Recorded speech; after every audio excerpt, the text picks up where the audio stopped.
and welcome into AU Nation. Each week we bring together members of the Auburn Student Media Group and discuss the latest topics in the world of sports. I'm Evan Blank. On today's show, we'll predict upcoming college basketball conference tournaments, fill in some blanks, and end the show answering our burning question. Now, let's introduce today's panel of experts. Our first guest today is Noah Gardner. Noah, you've been missed these past couple weeks. That's what the teleprompter says, but that's a lie. You're back, though. How are you? I was about to say, well, it feels great to be missed, but I guess I'm not. But I've been great. How are you, Evan? I'm surviving. And our other expert is a returner as well, Jack Winchester, sports editor of the Auburn Plainsman. Jack, welcome back. How are you? I'm doing great. Good to be back. Talk some college hoops and more. We got a whole lot to talk about, and let's start with that by predicting the 5 major college conference tournaments coming up this week in NCAA basketball. Let's start local. Who is going to win the SEC tournament? Noah, we'll start with you. I think it's easy for me to pick this one. I'm going to go with the Kentucky Wildcats, far and above the best team in the SEC from a talent perspective. I think heading into the last weekend of the season, Florida was still a better basketball team, but it's at this time of year where Kentucky begins their ascension to being one of the best teams in college basketball. It's March. They're going to be playing at a high level, so I'm going to take Kentucky through the bracket over the Florida Gators in the SEC championship game. It's hard to disagree with that. Kentucky has shown their youth at times this year. But like you said, I mean, this is the time of year where you have to be hot. And coming off that big win against Florida at home, they know how to play. Calipari knows how to coach in these conference tournaments, and it's hard to go against the Wildcats over Florida or Arkansas or whoever it may be. You got to take Kentucky in this one. Yeah, I mean, this is a clear one for just about all of us. We think Kentucky is going to win. I actually think that if it was standalone games, neutral site, either Kentucky or Arkansas could give Kentucky a little run, but I think because they're likely to play each other the day before, both those teams like to run, and they're going to run each other tired, and Kentucky's going to pounce on them, and that's going to be quite a tournament up there in Nashville. All right, but we move on to the best conference in the nation. Gentlemen, who's going to win the ACC tournament? We'll start with you this time, Jack. Again, it's hard to go against one team, and that's the UNC Tar Heels. They are coming off a huge senior night win in the Dean Dome versus Duke. They're playing good right now. Again, they know how to play in these tournaments. They're getting hot at the right time, and that's what you need to do in this league. I like UNC over anybody that they play in the conference tournament or championship also. I mean, it's hard to disagree with the Tar Heels at this time of the year. Like you pointed out, Jack, great win over Duke at the end of the season. It really looks like that they're meshing really well. And from the sabermetrics perspective, North Carolina's running the floor really well. They're one of the teams in the nation with one of the highest paces and also point per possession totals. North Carolina scoring the basketball well between Joel Berry and Justin Jackson. I'm going to take the Tar Heels over the Florida State Seminoles, but it's going to be really close. Yeah, I'm going to go with the same matchup, Noah. I'm going the other way. I think the Noles can get the win over North Carolina. I think when they get to that final, North Carolina is sort of going to have the, hey, we're going to have a 1 seed wrapped up. And plus, I look at the bracket. I've got it here in front of me. I think North Carolina might have a harder path. You've got Duke in their side. You got Louisville in their side. Syracuse and Miami are no slouches, and they're going to have to go through a bunch of those teams. On the other side, while Florida State, it's the ACC. It's tough no matter what. I just think North Carolina is going to be more tired playing day after day after day, and I think Florida State takes advantage of that. Well, you're right. If Miami wins in the second round, North Carolina's already lost to Miami this season, and they lost in what was a rout. Right. And so that's definitely going to be a tough quarterfinal matchup for North Carolina. Then there's also still the possibility of having to play Duke in the semis before they get to the championship. So it definitely looks tougher than the route for the Seminoles, who could just end up getting Virginia Tech. And there's also Syracuse, who's been playing well lately. Got that big win over Duke at home that gives them confidence. So that Syracuse-Miami matchup is not whoever comes out of that game is not an easy matchup for the Tar Heels. But again, I'm going to have to go with the Tar Heels. Yeah, it's a tournament we're all going to be watching for Absolutely. sure. Let's move up to the Midwest. Who's going to win the Big Ten tournament? Big Ten's been a little down this year. Noah, let's go over to you first. Who wins the Big Ten? Much to my chagrin, because I like the Indiana Hoosiers, I'm going to go with the Purdue Boilermakers in this tournament over the Wisconsin Badgers, two teams that play very good defense, but Purdue in the end has Biggie Caleb Swanigan's going to be a top player in the NBA. I really forecast that. He's been one of the best players. He's been the best player in the Big Ten, in my opinion. Purdue's going to get it going. Give me the Boilermakers. I'll tell you what, I would love to pick Northwestern. They're a great story. I've had a lot of close wins. But I can't disagree with you. I got to go with Purdue. They just got that big win over Northwestern on the road, a hostile environment. Caleb Swanigan and Isaac Haas, are just two studs for the Boilermakers. They're going to be a tough out, and I like Purdue over Northwestern in the conference championship. Yeah, I got Purdue. Noah, I'm a little different than you. You're an Indiana fan. Yep. My mother is a Purdue graduate. Boiler up. I think they're going to roll through the Big Ten tournament. I think Maryland's going to come out of the bottom side of the bracket. I really like the team they've put together in College Park. And they're going to give them a little run, but Purdue will pull away at the end and probably win by like 8 or 10. Yeah, it's going to be interesting, though, to see how many teams the Big Ten even gets in the tournament to start with. But let's move on to the Tornado Alley part of the country, I guess we could call it. Texas, Oklahoma, whole bunch of teams. Big 12 tournament coming up. Jack, who do you like in the Big 12? If you've watched any Big 12 basketball, it's clear. This year or the past decade, you cannot pick against the Kansas Jayhawks. You've seen what Bill Self is doing there. It's incredible. They win the regular season the past, 13 years? Yeah. And it's just unbelievable. Frank Mason is going to be a Jayhawk legend. He already is. There's no other option. You cannot go against the Kansas Jayhawks. I mean, they're a complete team. Like, I don't disagree, and a lot of us are going chalk in these tournaments, and the tournaments may not end up going chalk. Rarely do they. But it's hard for me to pick against the one seed in this tournament because of the history behind it. Now, this season, I think it'll be closer than many years because I think teams like West Virginia and Baylor are a whole lot more talented than they have been in the past. But in the end, I am going to go with the Jayhawks. Yeah, I've got to go with Kansas. Now, granted, they've got some solid competition up at the top of the Big 12. You got Baylor, you got West Virginia, are the two biggest teams. But I think Kansas wins it going away. I mean, they're just too good right now.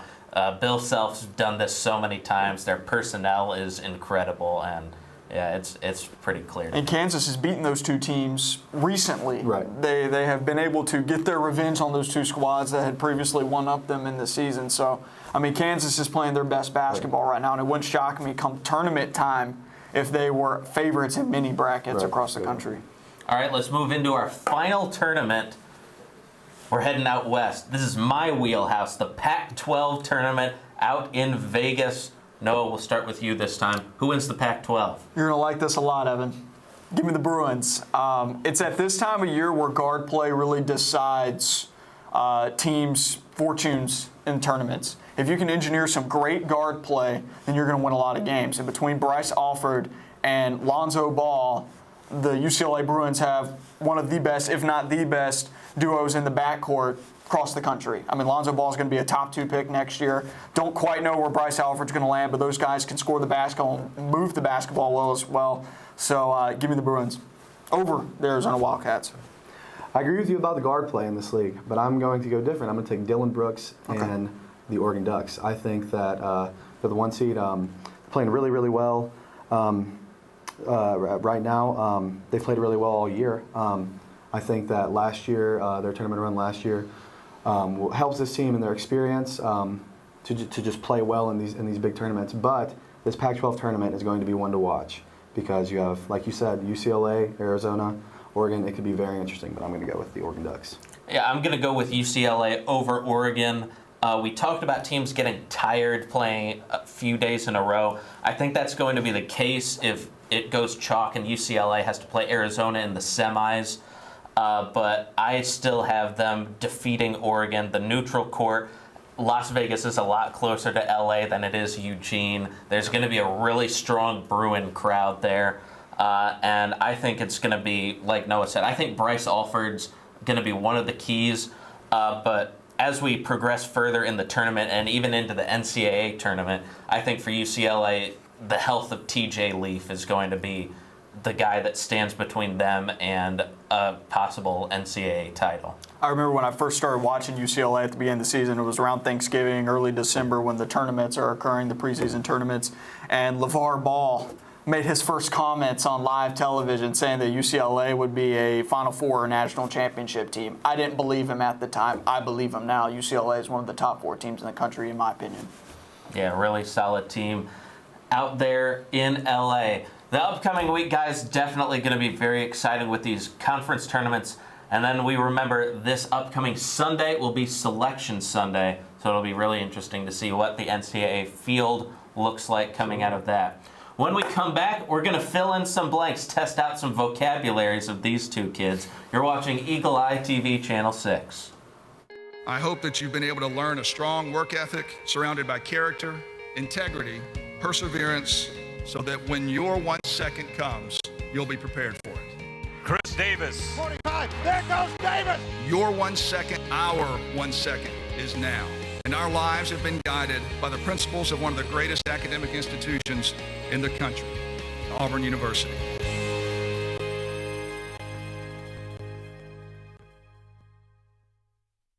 Welcome back to AU Nation. Folks, let's fill in some blanks now. I'll give you a sports phrase, and your job, gentlemen, is to fill in the blank. All right, guys, you ready? Yeah. Let's see what you can do. We'll start with some NBA news. Center Andrew Bogut fractured his tibia 58 seconds into his Cavaliers debut is blank. Noah, we'll start with you. It's ironic. Isn't it ironic? It's ironic because Anderson Varejao made the same move to the Warriors and it didn't work out, and now it's not working out for Andrew Bogut and the Cavs. And not to mention LeBron's been complaining about his GM not doing things for him. He finally does something for him, and the new toy gets broken right away. I hope they have insurance, but right now that's not a good look. It's just simply disappointing. You heard LeBron James' comments after the game. He said that he was extremely disappointed.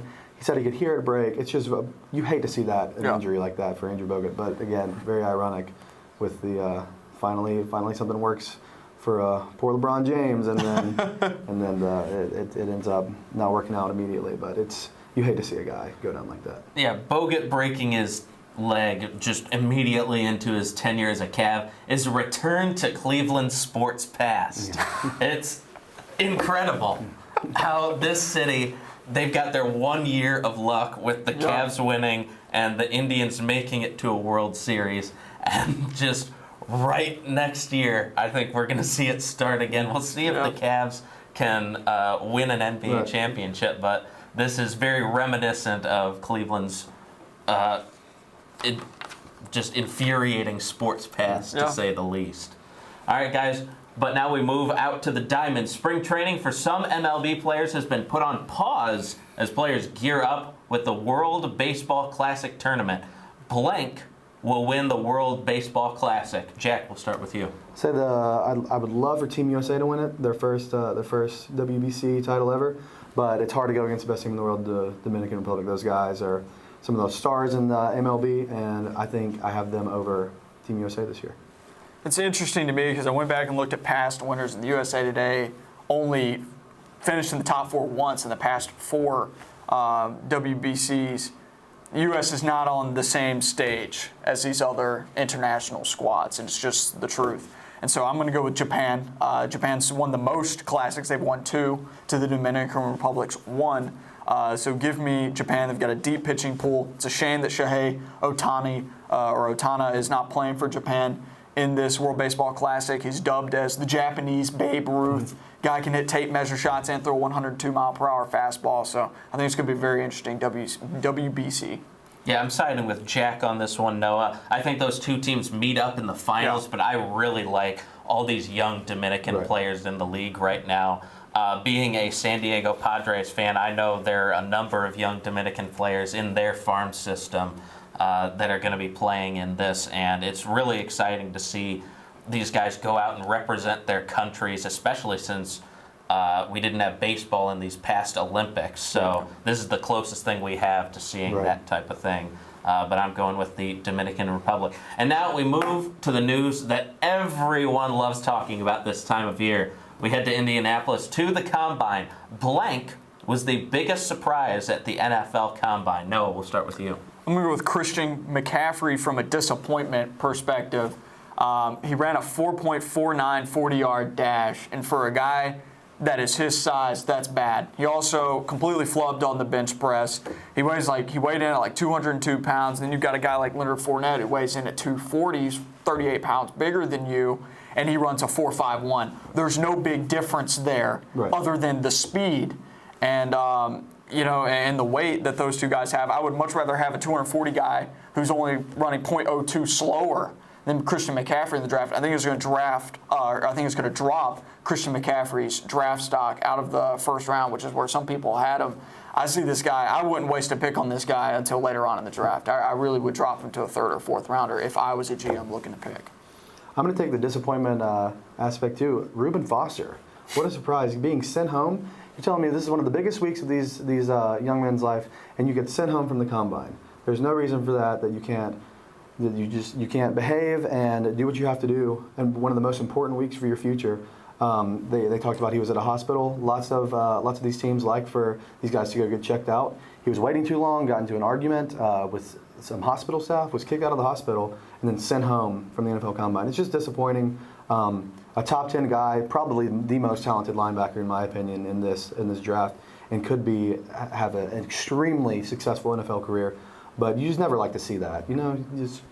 It's disappointing. But he has sent a letter to all the NFL teams, so he is trying to make amends for that hiccup. So hopefully he can get back on track. Yeah, I'm going to move away from disappointment and keep it local. Montravius Adams, shout out to you, dude. Big 300-plus pound guy busts out a 4.88 40. I watched it live. That was impressive. I mean, the dude was moving. I had no idea he could move that fast. Right. So that was really cool to see. Auburn, a couple guys, both him and Carl Lawson, had really good combines. So I know a lot of us that live here on campus are going to be interested to see how they progress and where they get drafted. So it'll be a lot of fun. So the NFL Combine, guys, is a good transition for us as we will discuss the Cleveland Browns draft plans on the other side of the break. This is AU Nation. So I just moved in with this family, and it's embarrassing. The little one, he likes to go outside and crawl around in the giant litter box. I don't know what he's doing. I mean, I was born, and I knew how to use the litter box. Look at that. That's disgusting. Oh, poop already. You're making me nervous. Oh, okay, I can't look at this anymore. I really hope he grows out of this, for his sake. The Cleveland Browns have been the worst team in football for a number of years now, so why not cover them? The NFL Combine is past us now, and everyone now turns their attention to the April 27th NFL Draft. The Browns own the number 1 overall pick, along with the 12th pick as well. Today's burning question: what should the Browns do in the upcoming draft? And Noah, I know this is your wheelhouse. You're, I think, a Browns fan. I am. I don't know why you would voluntarily choose that. But go ahead and what's your squad going to do? I mean, there's an obvious answer at number 1, and it's Myles Garrett. He's a freak. You see it in the Combine. He's the best player in this draft class. He can't miss. This guy's going to be a franchise player. You have to take him, especially to improve the defensive line. That the Browns' defense last year was atrocious. Gave up around 29 to 30 points per game, and it starts with the line. You got to go a long ways to rebuilding that with a guy like Myles Garrett. Now, at 12, that's where it gets a little iffy. With all these talks about Jimmy Garoppolo possibly being on the trade market, I would have loved to have seen the Browns trade the Patriots' 12th overall pick for Jimmy Garoppolo. And then from there out in the draft, I would have liked to see the Browns draft offensive linemen. I've liked what the Browns have done in the draft these past 2 seasons. I think that they're doing all the things to ensure that the next quarterback that comes in that is meant to be the guy, I guess, is well prepared and is well protected. I always go to this analogy when I'm talking about the Browns and quarterbacks. Would you stick your child in the car without airbags and seatbelts? No. Well, the Browns have been sticking 20-some-odd children, I guess, into their car with no airbags and seatbelts, and that being their quarterbacks because they've had terrible offensive lines and no receivers. There's no protection for these quarterbacks, and now you see why their careers have ended the way they have in Cleveland. But I think if Cleveland can go a long ways to protecting a new quarterback and bring him in, because I don't think Garoppolo is going to happen now. So I would draft offensive linemen, receivers from here out like they've been doing and try and go the development route. And I think Cleveland can do a good job of that. Jack, what are your thoughts? What do you think the Browns are going to do this draft? since the Garoppolo trade is probably not going to happen, and I don't think that there's a true top 10 quarterback in this draft, and you passed on 2 quarterbacks last year in the draft, I agree. You got to go with Myles Garrett. The tape says it all. He is a franchise player. I agree. And the QB situation can wait, like you said. I love that analogy, the airbag analogy. If you build your team up and trust the process, then that quarterback will eventually come. And how many have they had? 20 something since 1999. Unbelievable number. Innumerable. So I would absolutely take Myles Garrett, like you said, franchise player. At 12, I would take O.J. Howard. I don't think Alabama used him as much as they could have. But when they did, he made some great plays in championship games that people will remember forever. Some legendary plays. I think that he was the turning point in Alabama's first championship versus Clemson, and then make some big plays in this latest championship. So I like him to go to the Browns at number 12. Yeah, I really like that. It's sort of an off-the-board thing. People don't think about tight ends a lot, but you've seen throughout the last, especially now that we're into this passing league more, how big of a difference a really good tight end you can make. I mean, Tony Gonzalez, Antonio Gates, Rob Gronkowski, among a bunch of other really good tight ends. That would certainly be interesting to see if the Browns would do that. They should take Myles Garrett number 1, and I think they will, because I think everyone will be fired if they don't. At number 12, I just think that if there's a quarterback that they even think they like there, I think they're going to take him. It's not what they should do. I think it's what they're going to do. Which I wouldn't be upset if they did that at 12, because I think if somehow a guy like Deshaun Watson falls that far, to 12. I think that's a guy you've got to go with, because the kind of vernacular and rhetoric revolving around Deshaun Watson right now is the same as what was kind of revolving around Cam Newton. Cam's worked out pretty well. I think the time could be right for QB because of the drafts that they've had in the past.